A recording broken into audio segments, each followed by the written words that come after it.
तसं आम्ही या गद्दारांच्या समोर उभा आहे आणि सांगतोय त्यांना आम्ही कमॉन किल मी. होणारच नाही. अरे तुला काय करायचं, तुला नाही होत, आमचं आम्ही बघू ना. अरे तुझी उंची केवढी, आवाज कसा, म्हणजे उंची पेंग्विनची, चाल बदकाची, आवाज कोंबडीचा, डोळे कोणासारखे माहिती नाही. तो जीव काय, बोलतोस काय, पार्श्वभूमी काय तुझी, वडिलांची पार्श्वभूमी काय. हिंदी सक्ती तर होऊ देणारच नाही. करायची असेल हिम्मत तर देवेंद्र करून बघा. ते होऊ नये, मराठी माणसाची शक्ती एकत्र येऊ नये म्हणून यांच्या मालकाचे नोकर इकडे गाठी भेटी घ्यायला लागले, हॉटेलमध्ये भेटतायत. अरे तुम्ही किती स्वप्न बघा, शिवसेना तुम्हाला संपवून तुमच्या सगळ्या भ्रष्टाचारांना खतम करून तुमच्या छाताडावरती नाही बघवला तर शिवसेना म्हणून नाव नाही सांगणार. त्यांना गोळ्या घालून मारणारे अतिरेकी गेले कुठे, पाताळात गेले, आकाशात गेले का भाजपात गेले.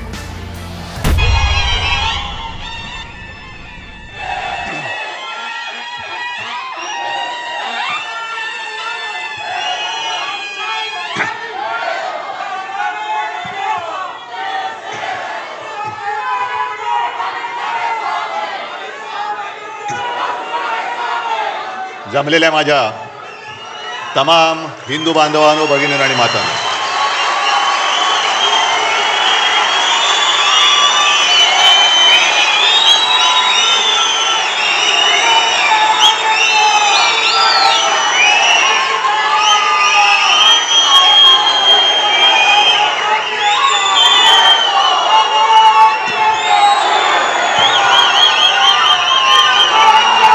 तुमच्याशी काय बोलायचं हा मला प्रश्न पडलाय.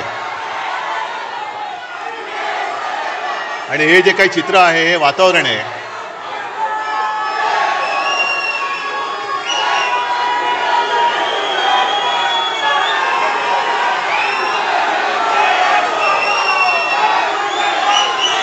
हे वातावरण मला नाही वाटत कोणाच्याही नशिबात किंवा भाग्यामध्ये असं प्रेम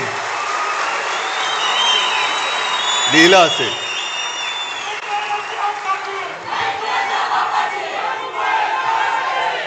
अर्थात ही माझी पुण्याई नाही,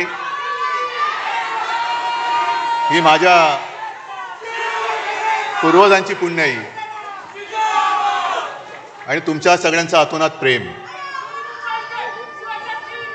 मला वाटतं मी आता यापुढे भाषण केलं नाही आणि नुसतं आता तुम्ही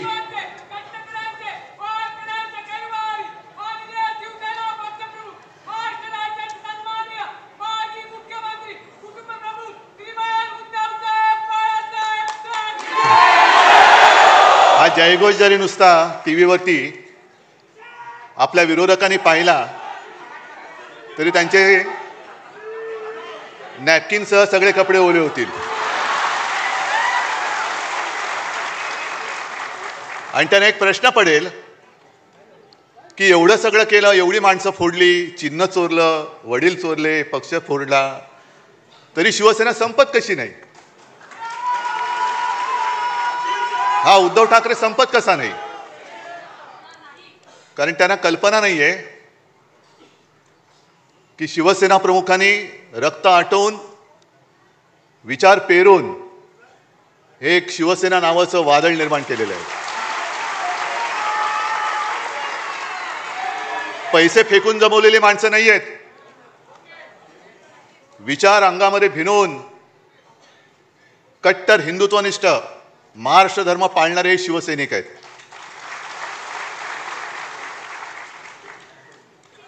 आणि मी पहिल्या प्रथम तुम्हाला सगळ्यांना वर्धापन दिनाच्या शुभेच्छा देतो. 59 वर्ष झाली हे हा जल्लोष पाहून कोणाचा विश्वास बसणार नाही. कारण शिवसेना आज सुद्धा तरुणच आहे आणि नेहमी शिवसेना ही तरुणच राहणार आहे. जो उल्लेख संजय राऊत आपण केला, पहिला मेळावा हा शिवतीर्थावरती झाला होता. प्रचंड शिवाजी पार्क भरलं होतं. म्हणजे आता जे काय म्हणजे पैसा फेको तमाशा देखो असं आता होणार आहे तिकडे, चोरांचा बाजार, तसं तेव्हा काहीच नव्हतं.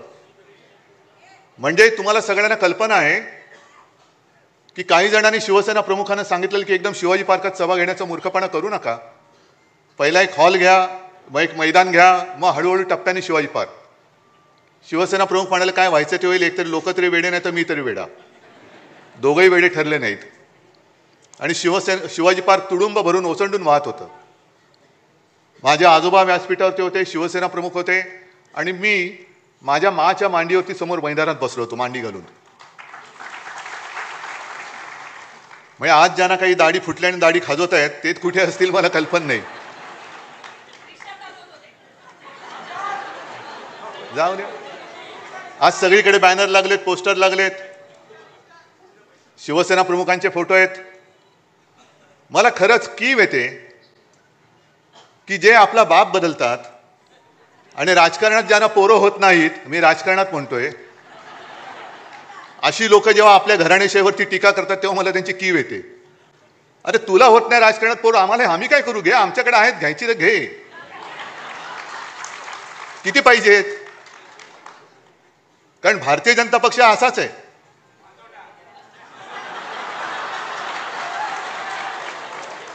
नाही, तुम्ही जो शब्द वापरला शिवसेना प्रमुखाने आणखीन वापरला असता पुढचा, पण ते सत्य आहे. आपण सत्य नाकारतो का कधी? त्याच्यामुळे हे सत्य त्यांनी स्वीकारलं पाहिजे की त्यांना आजपर्यंत कधी पोरं नाही झाले म्हणून दुसरे नेते हे स्वीकारायचे, ते मोठे करायचे. म्हणजे दुर्दैव असं की ज्या सरदार वल्लभभाई पटेलांनी संघावरती बंदी आणली होती त्याच पटेलांना नेता म्हणून त्यांचा जगातला सर्वोत्तम म्हणजे सगळ्यात उंच पुतळा बांधण्याची पाळी यांच्यावरती आली. हे यांचं कर्तृत्व. आणि आपल्याला शिकवत आहेत हिंदुत्व. ठीक आहे, आजच्या सुद्धा आपल्या वर्धापन दिनावरती भाजपची काही पाळलेली बेडकं ही डराडोरा करतील.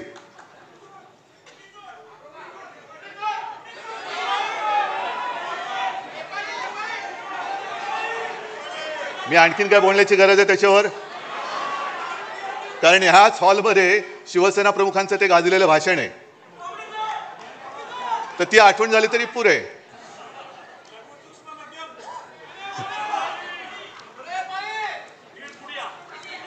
तुम्ही असं बोलायला लागलं मला पुढे काय बोलायचं ते सुचत नाही, कारण मला डोळ्यासमोर सगळे यायला लागतात. ही सगळी पाळीव बेडकं ही यायला लागतील, बोंबलतील. पण या चोरांना खरंच मी तर म्हणेन लाज लज्जा शरम काही त्यांनी ठेवलेली नाहीये. नॅपकिन आहे तो सुद्धा काय ठेवला ते कळत नाही. असा हा भाजपा म्हणजे ज्याचा उल्लेख माझ्या मते आधी पण भास्करराव तुम्ही बोलत होता, अंबादासनी केला असेल, संजय राऊतांनी तर केलाच. पण विशेषतः अंबादास तुमचं कौतुक करायचं आणि माझ्या मराठवाड्यातल्या सगळ्या सैनिकांचं कौतुक करायचंय. कारण तुम्ही एक वस्तुस्थिती ही जनतेसमोर आणली. क्या हुआ तेरा वादा. म्हणजे आतापर्यंत त्यांनी जे काही वादे केले होते ते कसे फसवे होते ते त्यांनी छान पद्धतीने पूर्ण मराठवाड्यामध्ये जनतेपर्यंत पोहोचवलं. मग आता माझा प्रश्न तुम्हाला सगळ्यांना आहे की निवडणूक जिंकण्यासाठी माता भगिनींशी केलेला वादा, जनतेशी केलेला वादा जो पक्ष पाळत नाही तो पक्ष त्यांनी मला केलेला वादा हा मी तेव्हापासून बोलत होतो की यांनी वादा केला होता की 2.5 वर्ष शिवसेनेचा मुख्यमंत्री होईल आणि हे सांगत होते असं काही घडलंच नाही. मग हा काल परवाचा तुम्ही केलेला जनतेशी वादा खरा होता की खोटा होता? म्हणजे यांची वृत्ती कळते, यांची वृत्ती कळते. आणि तसं जर का बघितलं तर बोलायचं कशावर हेच कळत नाही. कारण यांचं सरकार आल्यानंतर जी काही पनवती लागलेली आहे केंद्रामध्ये सरकार आल्यानंतर सगळी कामांची वाट लागलेली आहे. एअरपोर्टचं छत गळतंय, त्या मेट्रोच्या स्टेशनमध्ये पाणी जात आहे, प्रयागराजला माणसं चेंगरून गेली, कोणी जबाबदारी घ्यायला तयार नाही. दिल्लीच्या रेल्वे स्टेशनमध्ये माणसं चेंगरून गेली, कोणी जबाबदारी घ्यायला तयार नाही. काल परवाकडे विमान अपघातात गेली, कोणी घ्यायला तयार नाही. रेल्वे अपघातात गेली, कोणी घ्यायला जबाबदारी तयार नाहीये. म्हणजेच काय की तसा जर का आपण गांभीर्याने विचार केला तर आज आपल्या देशाला पंतप्रधानांची गरज आहे. आज देशाला पंतप्रधान कुठे आहे? भाजपला आहे. देशाला कुठे आहे? देशाला गृहमंत्र्याची गरज आहे, घरफोड्या अमित शहाची नाही. देशाला संरक्षण मंत्र्यांची गरज आहे, गुंडांना संरक्षण देणाऱ्या देवेंद्र आणि राजनाथ सिंगांची नाही. तुम्ही देशाचे संरक्षण मंत्री आहात का गुंडांचे संरक्षण मंत्री आहात? तुम्ही देशाचे गृहमंत्री आहात की तुमच्या पक्षाचे घरफोडे मंत्री आहात? आणि मोदीजींना सुद्धा मला विचारायचंय, मी आता जास्त कठोर शब्दात बोलणं देशाच्या पंतप्रधानांना बरोबर नाहीये, पण जेव्हा आम्ही इंडिया आघाडी म्हणून तुमच्यासमोर पर्याय उभे राहिलो तेव्हा तुम्हाला लाज वाटली नाही आमची इंडियन मुजाहिद्दीन बरोबर तुलना करायला? मग जरा आम्ही इंडियन मुजाहिद्दीन सारखे होतो तर आज जगभरामध्ये तुम्ही न केलेल्या शौर्याचं कौतुक सांगण्यासाठी आमच्या पक्षातले खासदार तुम्ही का पाठवलेत? आम्ही इंडियन मुजाहिद्दीन आणि तुम्ही कोण? म्हणजे तुम्ही जगभर फिरलात पण या कठीण काळामध्ये एक मित्र तुमच्या सोबत उभा राहिला नाही जो माझ्या देशाच्या बाजूने उभा राहील. आम्ही राहिलो तुमच्या सोबत. जग तुमच्या विरुद्ध आहे. देशातले मित्र तुम्ही तोडून टाकताय, मित्र संपवून टाकता आहात. आमची तुलना तुम्ही देशद्रोह्यांबरोबर करता आहात. आणि मग जेव्हा संकट आल्यानंतर आमचेच खासदार तुम्ही देश जगभरामध्ये पाठवताय. आम्ही काय केलं हे सांगायला? आम्ही विसरून गेलो नव्हे. मी मुख्यमंत्री होतो त्यावेळेला देखील ते डोकलाम झालं होतं. तेव्हाही आपली हीच भूमिका होती की प्रधानमंत्री जी, जो आपको सही लगे आप करो, हम आपके साथ है. आता सुद्धा आपली हीच भूमिका होती. ठीक आहे, पक्षीय मतभेद असतील, आहेत, राहतील, पण देश संपूर्ण जगासमोर आम्ही जाऊ तेव्हा हम सब एक है म्हणून आपण गेलं पाहिजे. आणि ते कर्तव्य, पवित्र कर्तव्य आम्ही करण्याचा प्रयत्न केला.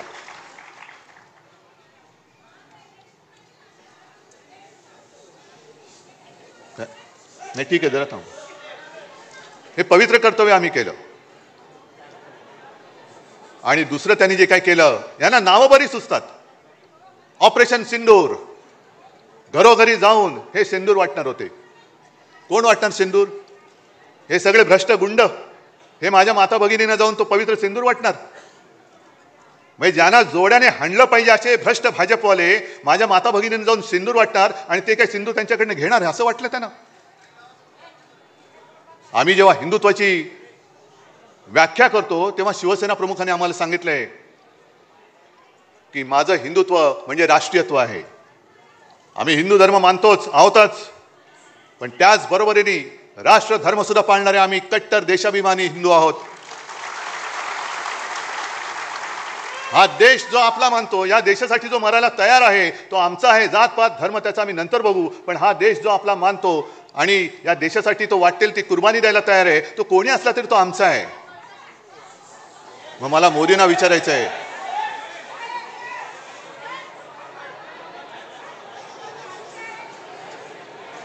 जरा गच्च झाले, सगळ्या खुर्च्या वगैरे भरल्या, थोडं सांभाळून घ्या, जरा सांभाळून घ्या. मग मला भाजपला विचारायचं आहे की ही आमची हिंदुत्वाची व्याख्या आहे म्हटल्यानंतर नेमकं तुमचं हिंदुत्व आहे तरी काय? तुमचं हिंदुत्व आहे तरी काय? जो शेंदूर तुम्ही वाटणार होतात, जरा शांत राहा ना थोडं. जायचं असेल बाहेर तर त्यांना जाऊ दे, नाही तर बसा शांत.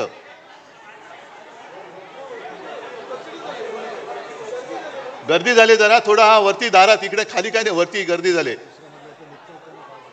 त्यांना आत यायलाच जागा नाहीये.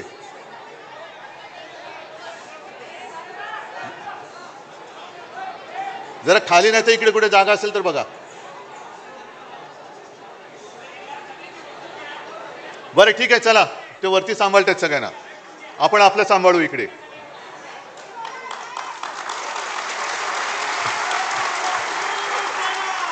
जे मी तुम्हाला सांगत होतो की आपलं हिंदुत्व हे काय आहे हे एकदा सांगितल्यानंतर भाजपवाल्यांना मी प्रश्न विचारतोय, तुमचं हिंदुत्व म्हणजे नेमकं आहे तरी काय? आम्हाला तुम्ही सांगतात आम्ही हिंदुत्व सोडलं, मग तुम्ही काय सोडलंय?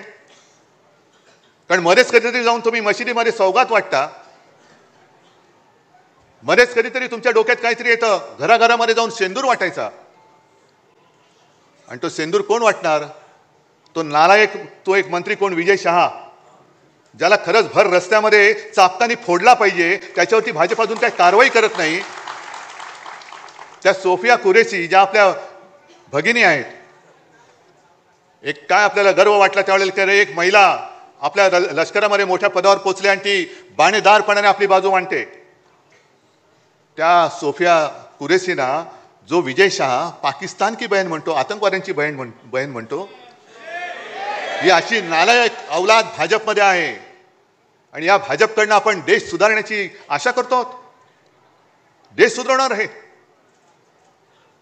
मग तुम्हाला एवढं सुद्धा कळत नाही. एक तरी इतर वेळेला शेपट्या घालून आत बसणार. तुम्ही सैन्याचे पाय तर बांधलेच, नाही तर सैन्याने धडक दिली होती आजपर्यंत आपण पाकिस्तान घेतलाही असता. पण ट्रम्पचा फोन आल्यानंतर हे युक्रेन का वॉर रुकवा दी पापा, वॉर रुकवा दी पापा, ती जाहिरात होती ना, आपण पण केली होती. पण ट्रम्पचा फोन आल्यानंतर यांचा आवाजच गेला. काय करायचे ते असे प्रधानमंत्री, काय करायचे तसे गृहमंत्री. संजय राऊत, तुम्ही जो प्रश्न विचारला तो बरोबर आहे की ते 4 अतिरेकी आतमध्ये आले कसे. संरक्षण मंत्री काय करतायत, गृहमंत्री काय करतायत. खाडखाड गोळ्या घालून आपले पर्यटक तिकडे जे गेले होते त्यांना गोळ्या घालून मारणारे अतिरेकी गेले कुठे. पाताळात गेले, आकाशात गेले का भाजपात गेले. अजून मिळत कसे नाहीत सांगता येत नाही त्यांना. गेलेही असतील, घेतलेही असतील. कारण आता फक्त दाऊदला घ्यायचं बाकी राहिलेलं आहे, बाकी सगळं झालेलं आहे. आणि जसं आपण सदस्य नोंदणी करतो, कुठे करतो आपण, घरोघरी जातो, आपल्या शाखेमध्ये करतो, काही ठिकाणी पब्लिक प्लेस असतात तिकडे करतो, बरोबर ना. पण मला आता कोणीतरी सांगितले की भाजपने आता नवीन सुरू केले, जेलच्या तुरुंगाच्या दरवाजाच्या बाहेर त्यांनी स्टॉल टाकलेत. इथे येतो का तिथे जातो. म्हणजे काय, किती लोकांना बदनाम करायचं, आयुष्यातून उठवायचं, भ्रष्टाचारी म्हणून बोंबाबोंब करायची, संपूर्ण कुटुंबाला बदनाम करायचं, मग त्याच्या मागे SIT लावायची. आता बघू ना, ज्या ज्या गोष्टी या भाजपवाल्यांनी तेव्हा अगदी देवेंद्र फडणवीसांनी सांगितलं होतं, SIT लावू, हे लावू, ते लावू. मग SITची काय तुमची ST झाली, सगळ्यांनी घेऊन जाणारी. आता बघूया. म्हणजे सगळ्यांना बोंबलून, भ्रष्ट म्हणून बोंबलून टाकायचं, बदनाम करायचं. 70,000 कोटीचा घोटाळा आलं काय, छे छे छे छे छे, पाय धुवून त्यांचं पाणी पितायत. सिंचन घोटाळा ना, म्हणून पाणी पितायत. अशी संपूर्णपणे या देशाची वाट लावली यांनी. आणि आता शिवसेना संपवायचं स्वप्न बघतायत. अरे तुम्ही किती स्वप्न बघा, शिवसेना तुम्हाला संपवून, तुमच्या सगळ्या भ्रष्टाचारांना खतम करून, तुमच्या छाताडावरती नाही भगवला तर शिवसेना म्हणून नाव नाही सांगणार. फक्त एक गोष्ट लक्षात ठेवा की आपल्याला आता भांडून चालणार नाही. आपल्याला म्हणजे आपल्यात नाही, पण भाजपची जी काही एक नीती आहे, त्यांनी विधानसभेच्या वेळेला एक ती नारा दिला होता, बटेंगे तो कटेंगे. आपल्याला वाटलं होतं हिंदू मुसलमान तर केलंच. पण आता मुंबईमध्ये विशेषतः हिंदूंमध्ये मारामाऱ्या लावायच्या. मग हिंदी सक्तीची करायची. मग हिंदी सक्तीची झाली म्हणजे ज्या हिंदी भाषिकांना आपण 92-93 साली वाचवलं होतं तेच आपल्यापासून दूर तोडायचे. हिंदी सक्ती तर होऊ देणारच नाही. करायची असेल हिम्मत तर देवेंद्र करून बघा. हिंदीचं आमचं काही वैर नाहीये, पण सक्ती कशासाठी करता. हिंदी सक्तीची करायची असेल तर तामिळनाडूमध्ये जाऊन बघा ना, नुसतं तुम्ही उच्चार करून बघा काय करतात ते. अजून तुम्ही हिंदी सक्तीची गुजरातमध्ये केली की नाही मला कल्पना नाही. मग गुजरातमध्ये करा ना, तिकडे जाऊन बसा, तिकडे ते काय सू करे छे.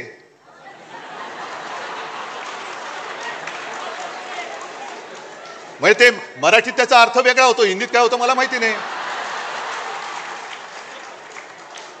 पण इकडे आपल्याला भांडवट ठेवायचं, भांडा हिंदी सक्तीची. म्हणजे काय झालं की अगदी निवडणुकीच्या तोंडावरती आपण मुंबईकर सगळे एकत्र राहतोय, ते मराठी अमराठीमध्ये झगडा, मग त्याच्यावरनं आपण भांडत बसायचं. आणि एकदा का आपण भांडायला लागलो काय भ्रष्टाचार करायला मोकळे. आता ज्या काही बातम्या येत आहेत, म्हणजे काय बातम्या तर त्या महिलांवरती होणाऱ्या अत्याचाराच्या, त्यांच्या हत्येच्या वाचवत पण नाहीये. पण त्या बातम्या रोज देत बसायच्या आणि ह्यांच्या येणाऱ्या बातम्या ह्या दाबून टाकायच्या. एक 8-15 दिवसापूर्वी एक बातमी आली होती, किती जणांच्या लक्षात आहे.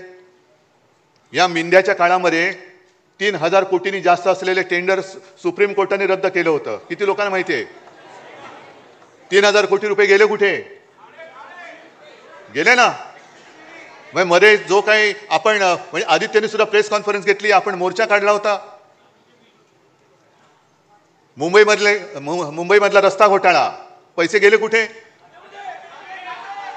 ते केले. म्हणजे प्रत्येक आमच्यावरती घराणेशाहीचे आरोप करताना तुमच्या आंबरस तुम्ही तो घोटाळा काढलाय, ते एक आपल्यातनंच गेलेलं तिकडे ते आहे अवलाद, त्यांनी स्वतःच्या पोरासाठी भूखंडाचं आरक्षण बदलून हॉटेल वगैरे तिकडे केलं. खैरेचे बरोबर ना. त्याच्यानंतर एक मंत्री आहे, त्याच्या खात्यामध्ये बदल्यांमध्ये अनियमितता आहे. एक मंत्री आहे, तो शेतकऱ्यांचा अपमानच करत सुटलेला आहे. शिक्षण खात्यामध्ये घोटाळा आहे. सगळे घोटाळे म्हणजे मध्ये एक तो जो काय फोटो आला होता, देवेंद्र फडणवीस बसलेत मध्ये आणि आजूबाजूला सगळे उपरे. मला भाजपवाल्यांची खरंच दया येते. किती किती पिढ्या तुमच्या सतरंजा उचलण्यामध्ये घालणार आहात. आता तर सतरंजीच्या खाली गेल्यात तुम्ही, तुमच्यावरती उपरे नाचतायत. बस करा आता, या ना. अरे जर का तुमच्यामध्ये जरा तरी काही शिल्लक असेल स्वाभिमान अभिमान, तर द्या जुगारून या उपऱ्यांचं आणि भ्रष्ट उपऱ्यांचं हे जोखडे ते जुगारून द्या. आणि या मर्दासारखे बाहेर या. तुमची किती इंचाची छाती आहे ना, ती तुमच्या नेत्याला दाखवा. मर्द कशाला म्हणतात. पण भ्रष्टाचाराच्या बातम्या येऊ द्यायच्या नाहीत. मग हिंदी सक्तीची बसा बोंबलत तुम्ही. हिंदी सक्तीची होऊ देणार नाही, आम्ही होऊ देणार नाही, ते ठरवलेलंच आहे. पण त्याच्यामध्ये झगडत ठेवायचं. बटेंगे तो कटेंगे. मग त्याच्यामध्ये पुन्हा मराठा मराठेतर हे भांडण लावून ठेवायचं.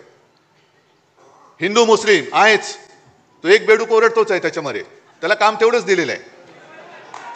अरे तुझी उंची केवढी, आवाज कसा,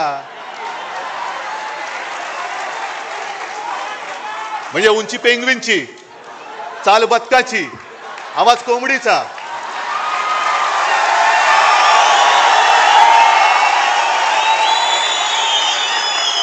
डोळे कोणासारखे माहिती नाहीत. तो जीव काय, बोलतोस काय, पार्श्वभूमी काय तुझी, वडिलांची पार्श्वभूमी काय, आणि आमच्यावरती बोलतोस. मी कोणावरती बोलतोयस. त्यांना कळू दे पहिलं नक्की. एक कोणतरी बाप ठरवा. याच भाषेत मी त्यांच्याशी बोलतोय. एक कोणतरी ठरवा. जसं आम्ही 59 वर्षाची शिवसेना झाली तरी सुद्धा आमचा नेता एकच आहे, भगवा एकच आहे, दैवत एकच आहे, विचार एकच आहे.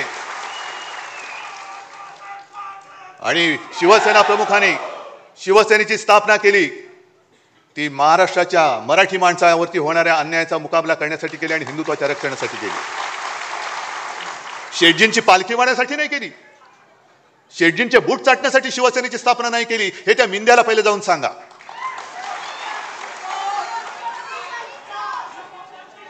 हे एवढे गद्दारीने फसफसून टाकलेले आहे. मला आता ही चिंता वाटायला लागली. आम्ही बोलतोय, मी बोलतोय, अरे पण काय तुम्ही फरक बदल घडवणार आहात की नाही. महाराष्ट्र म्हणून काय उभे राहणार आहात की नाही. प्रश्न कोणाला, मुख्यमंत्र्यांना किंवा भाजपला विचारणार आहात की नाही. पण रोज काहीतरी घडतंय आणि जाऊ दे ना, आपलं काय जातंय, कशाला आपलं काय जातंय. आज मुंबईच्या निवडणुकीला सामोरं जाताना ह्या ज्या काही बातम्या येत आहेत त्याच्यामध्ये आपल्या बाकीच्या बातम्या म्हणजे लाडकी बहीण या योजनेला देण्यासाठी पैसे नाही आहेत, आदिवासींचा निधी त्याच्यात वळवत आहेत. एसटीला पैसे द्यायला पैसे नाही आहेत. पण धारावीमध्ये अदानीला मुद्रांक शुल्क माफ केले. कुठून आणले पैसे, कुठं का माफ केले त्याचे पैसे. अदानीला सगळं काही माफ. अदानीला जागा फुकट, स्टॅम्प ड्युटी फुकट. आणि जो मी केला होता, मी म्हणतो, मी म्हणजे आपण सगळे, 500 फुटापर्यंतचा मालमत्ता कर यांनी सर्वसामान्यांवरती मालमत्ता कर लादला. येत्या काही दिवसामध्ये कचरा कर लादणार, ज्याच्यावरती आदित्यने आवाज उठवल्यानंतर तो स्थगित केला, रद्द नाही केला, स्थगित केला. म्हणजे देवनाथचं जे काही डम्पिंग ग्राउंड आहे ते सुद्धा अदानीला देत आहेत आणि तो कचरा काढायचा पैसा हा मुंबईकरांकडनं घेणार. म्हणजे अदानीला सगळं फुकट देऊन टाकतायत, पिलतायत सामान्य माणसाला. आणि पुन्हा आपल्यात लढाई करून अदानी मोकाट सुटलाय. ही लढाई केवळ उद्धव ठाकरेची नाहीये, शिवसेनेची नाहीये. ही 1960 साली ज्या मराठी माणसांनी बलिदान देऊन रक्त सांडून ही मुंबई आपल्याला मिळवून दिली, त्या रक्ताची शपथ घेऊन ही मुंबई आम्ही आमच्यापासून तोडू देणार नाही, मुंबईचं महत्त्व खतम करू देणार नाही. म्हणून जर आपण उभे राहिलो तरी मुंबई वाचेल. आहेत आता बातम्या सगळीकडे चालू आहेत. काय होणार, कसलं नाही होणार, का होणार की नाही होणार कळेल ना. जे यांच्या मनात आहे आणि राज्याच्या मनात आहे तेच मी करेन.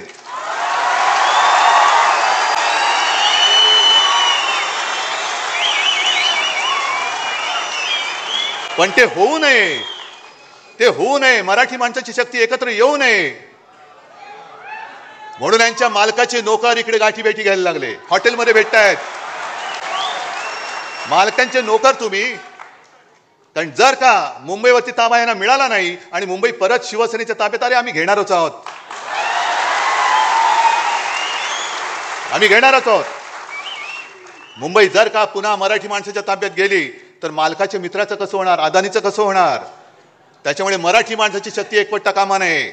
याच्यासाठी हे मालकाचे त्या शेटजीचे नोकर, हेच मी म्हणेन, आणि त्या नोकरांचे नोकर जे आज नालायकपणाने वर्धापन दिन साजरा करतात ते शेटजींच्या नोकराचे नोकर आहेत.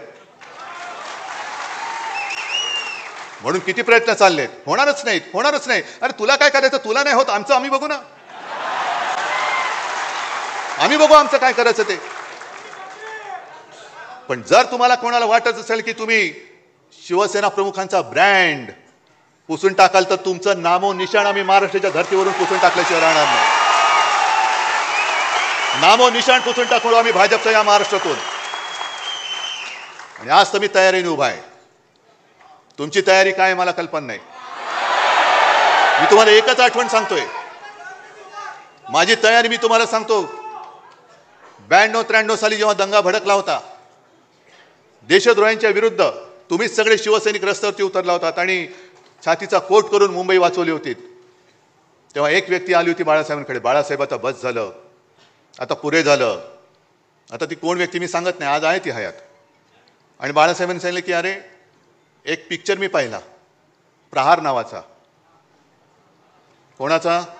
नाना पाटेकर. किती जणांनी पाहिलाय? आहे ना.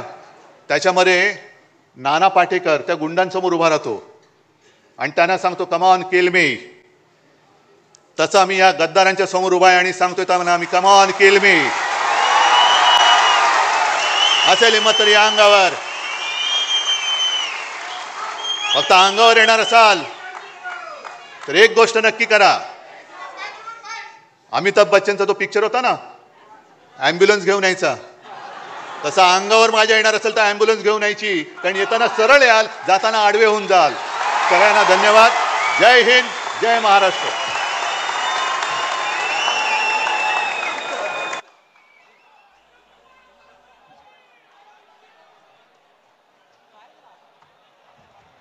शिवसेना पक्षाचा 59वा वर्धापन दिन सोहळा काल मुंबईतील शर्मानंद सभागृहात पार पडला.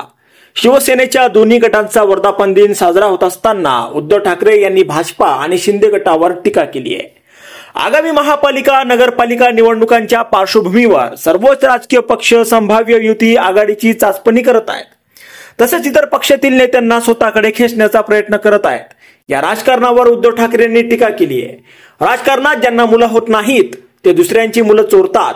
भाजपाच पक्ष असाच आहे असं ते म्हणाले. तसेच राज ठाकरेंनी आपली युती होऊ नये यासाठी काही लोक प्रयत्न करत असल्याचा आरोप उद्धव ठाकरे यांनी केलाय. केंद्रात आणि राज्यात भाजपचं सरकार आल्यापासून पनवती लागली आहे असंही उद्धव ठाकरे म्हणाले आहेत. कुठे विमानतळाचं छत गळतंय, मेट्रो स्थानकात पाणी शिरतंय, प्रयागराजला माणसं चेंगरून मेली आहे, दिल्ली स्थानकावर चेंगराचेंगरी होऊन माणसं दगावली तर याची जबाबदारी कोणीही घेतली नाही.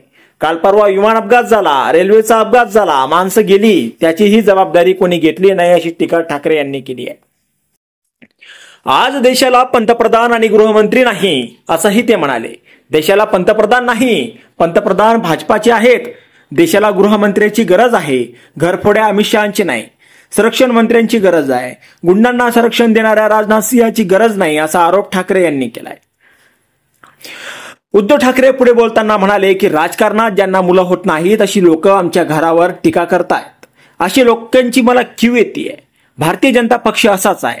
शिवसेना पक्षप्रमुख असते तर आज त्यांच्यासाठी वेगळा शब्द वापरला असता. त्यांना आजवर कधी मुलं झाली नाहीत, त्यामुळे ते दुसऱ्यांची मुलं स्वीकारत आहेत अशी टीका उद्धव ठाकरे यांनी केली आहे. ज्या सरदार वल्लभभाई पटेल यांनी संघावर बंदी आणली होती त्याच वल्लभभाई पटेल यांच्या जगातला सर्वात उंच पुतळा बांधण्याची वेळ यांच्यावर आली आहे. हे लोक आता आपल्याला शिकवत आहेत असंही उद्धव ठाकरे म्हणाले. आता यावर तुम्हाला काय वाटतं, तुमचं मत कमेंट बॉक्समध्ये लिहायला अजिबात विसरू नका. आणि व्हिडिओ आवडला असेल तर जास्तीत जास्त शेअर करा. आणि आतापर्यंत मराठी जनता आपण आपल्या या चॅनलला सबस्क्राईब जर केलेलं नसेल तर चॅनलला सबस्क्राईब करा.